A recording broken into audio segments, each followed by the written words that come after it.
Kabupaten Sika merupakan salah satu areal pengembangan skema hutan kemasyarakatan atau HKM di wilayah Nusa Tenggara Timur.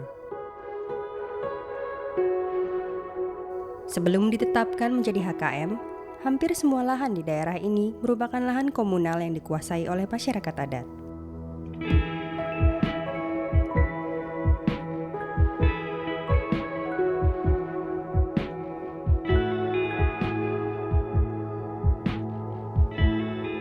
Awal yang saya memperoleh IUP itu saya bersyukur karena ini bagian dari perjuangan kami yang begitu panjang. IUP HKM ini membuat kami sedikit lega dan sedikit bersahabat kepada pemerintah, terkhusus pemerintah kehutanan. Karena pada awalnya itu kalau sebelum HKM ini ada, sepertinya kami dengan pemerintah kehutanan itu sepertinya musuh besar, Pak. Nah, tetapi akhirnya dengan adanya IUP HKM ini kami sudah bersahabat kembali, sudah jalin kerjasama yang baik, dan HKM ini walaupun bukan hak milik, hanya hak kelola, tetapi kami sudah tidak segan untuk masuk ke lokasi.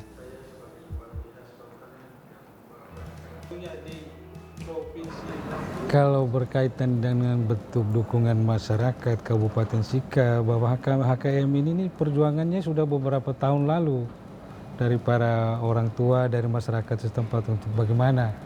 Sebab dari sisi adat umpamanya yang mereka berpikir bahwa itu punya leluhur nenek moyang mereka dan lain sebagainya. Tetapi setelah itu kita mendekati mereka, kita menghampiri mereka, kita mensosialisasikan kepada mereka.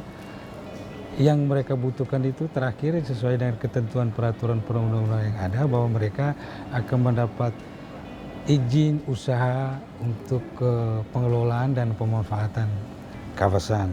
Nah, dan ini yang menjadi semangat baru mereka untuk mereka bangkit bersama, dengan pastinya yang diharapkan dengan pemerintah untuk membantu memfasilitasi sehingga semua kawasan yang ada yang sudah memperoleh izin usahanya bisa dimanfaatkan berkaitan dengan pengelolaan, pemanfaatan untuk selanjutnya bagaimana mereka bisa meningkatkan kesejahteraan mereka dari penambahan pendapatan mereka dari hasil pemanfaatan itu.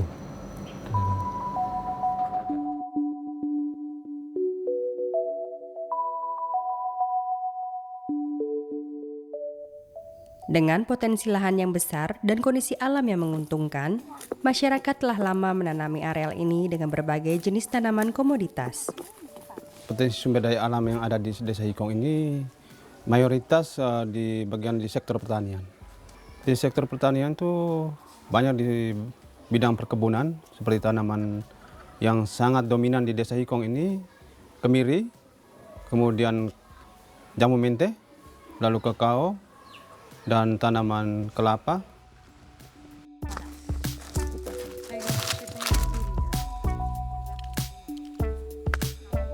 Yang sudah hasil, sudah dikupas dari kulit pertama.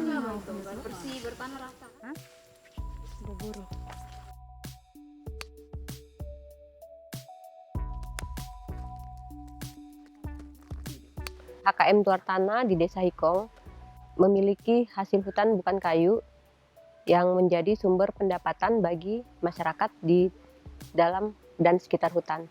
Dan di sini juga merupakan sumber air di mana terdapat sekitar 30 mata air yang diantaranya belasan diantaranya masih aktif, sehingga ini menjadi daerah penyangga bagi daerah sekitarnya.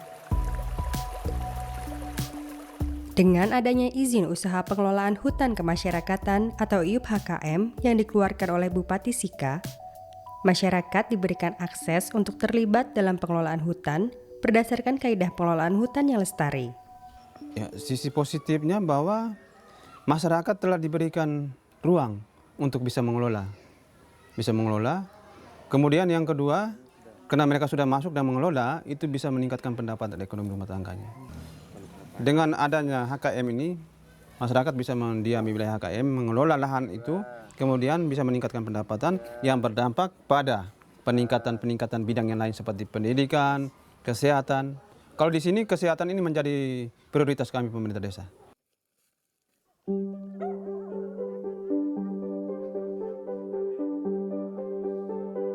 Sebagai salah satu syarat pengajuan HKM, kelompok HKM Desa Hikong telah menyusun rencana kerja pengelolaan kawasan.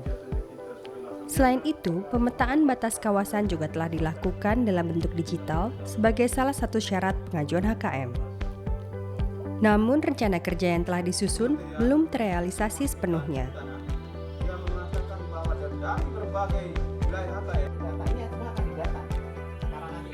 Latar belakang kegiatan kerjasama ini didasari pada kenyataan bahwa di negara-negara berkembang, khususnya ASEAN, pelibatan masyarakat dalam pengelolaan hutan akan sangat mendukung sustainable forest management atau pengelolaan hutan yang lestari.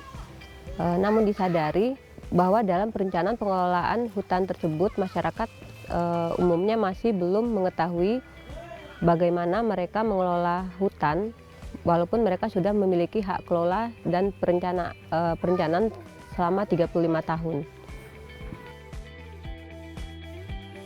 Itu kami punya perencanaan waktu itu pengorganisasian anggota itu bersama teman-teman NGO mendampingi kami, dan proses pengorganisasian ini kami lalui, dan juga ada kesepakatan kegiatan lainnya seperti survei batas-batas wilayah HKM itu dari 84 ke 32 itu kami lakukan, dan sebetulnya dari awal juga kami harus melakukan pengkaplingan petak-petak untuk setiap anggota, tetapi kami tidak bisa lakukan karena itu sudah dengan sendirinya ada. Ya, dengan sendirinya ada, sehingga kami tidak lakukan. Untuk merealisasikan rencana kerja yang telah disusun, pemetaan lanjutan perlu dilakukan. Pemetaan dilakukan untuk menentukan batas per kelompok serta potensi HKM yang belum dilakukan sebelumnya. Selama ini masyarakat hanya mengandalkan batas alam sebagai batas per kelompok.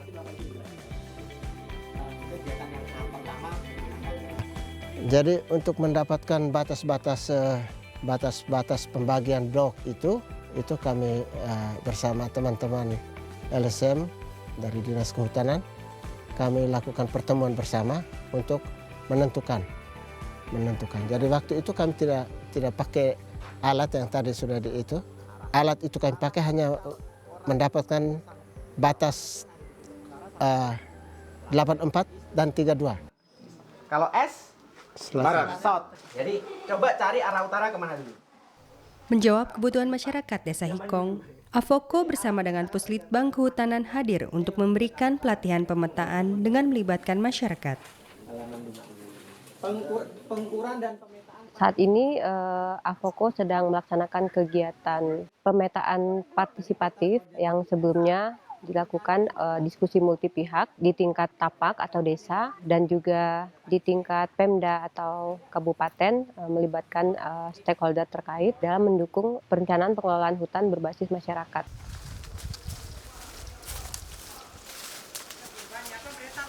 Karena ini adalah awal dari perencanaan dalam pengelolaan hutan mereka. Jadi mereka secara partisipatif harus mengetahui batas-batas persil wilayah mereka dan mereka terjun sendiri melakukan aktivitas itu di dalamnya sehingga potensi-potensi konflik untuk tata batas itu dapat diminimalisir dengan melibatkan aktif mereka secara langsung.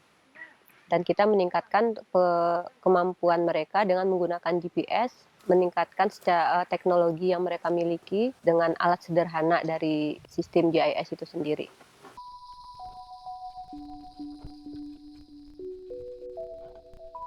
Pemetaan lanjutan ini menggunakan teknologi GPS dan remote sensing untuk memperbaharui dan melengkapi data yang telah ada. 774 meter.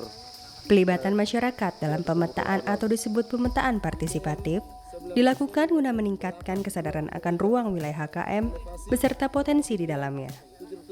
Selain itu, pemetaan partisipatif akan memberikan pengetahuan lebih kepada masyarakat tentang bagaimana dan untuk apa peta itu dibuat. Kami sudah 2 hari mengikuti pelatihan. Sementara hari ini kami mengikuti pelatihan tentang pemetaan partisipasi, dalam hal ini menggunakan GPS dan kompas.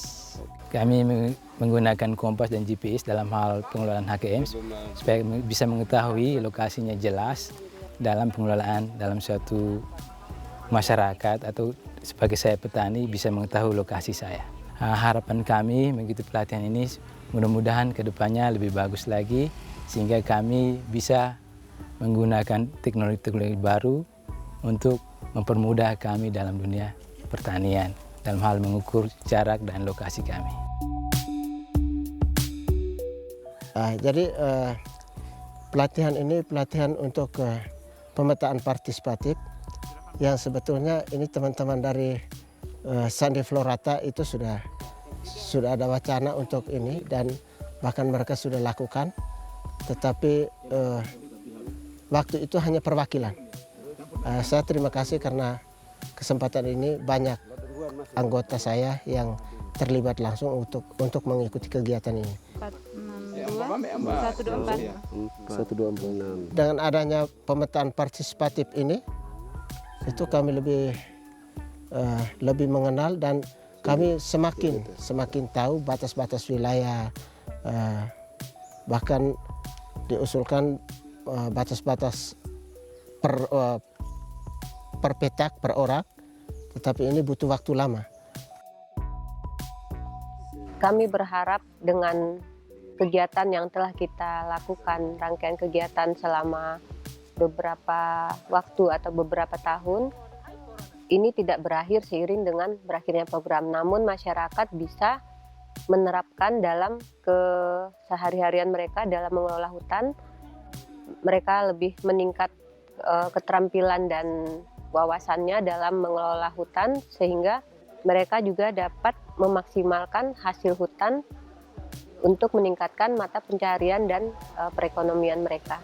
Di sini kan nggak tahu di sini. Makanya harus kita hitung dulu. Masih ingat 1:10.000, 1 cm di peta sama dengan 1000. Kami berharap kegiatan fasilitasi perencanaan pengelolaan hutan berbasis masyarakat ini bisa dilakukan bersama-sama dengan pihak terkait, baik itu instansi pemerintah, dinas kehutanan maupun penyuluh, kemudian lembaga LSM lokal lainnya dalam mengambil peran dari berbagai aspek yang butuh fasilitasi.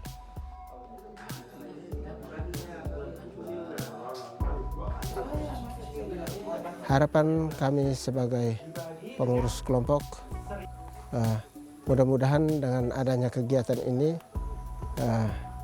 bisa membawa dampak yang baik, dan juga kami harapkan pendampingan lanjutan, sehingga kalau memang ada hal-hal yang perlu kita sama-sama diskusi, ya kita sama-sama diskusi.